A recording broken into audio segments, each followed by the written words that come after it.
أحلى مسا عليكم يا إخواتي. معاكم الحريف. النادي الأهلي النهاردة يكتسح النادي البنزرتي بخماسية، خماسية نظيفة. وبيقول على القارة الأفريقيا الحذر إن النادي الأهلي جاي ومش بيهزر، اللي جاي طلع حي. ريبيرو النهاردة لعب بخطة 4-2-3-1.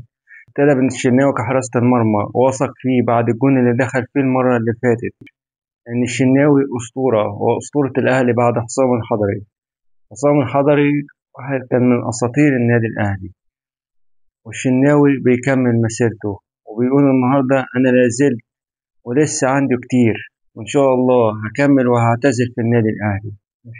والنهاردة الحفلة بطلها محمود تريزيجيه وأشرف بن شرقي. النهاردة عملوا دويتو رائع، والانسجام كان باين قوي إن هم ابتدوا ينسجموا مع بعض. والنادي الأهلي السكواد بتاعه بقى عامل زي سكواد باريس سان جيرمان وأقوى منه، وهيكتسح أفريقيا، وإن شاء الله هيكتسح كل فرق العالم. النادي الأهلي طول عمره معودنا إنه نادي البطولات ونادي الدقايق الأخيرة، هو ريال مدريد أفريقيا. 12 دوري أبطال أفريقيا كسبهم في الدقايق الأخيرة وفي اللحظات الأخيرة. النادي الأهلي هو أسطورة هذه القارة. النادي الأهلي نادي تاريخي ونادي عريق.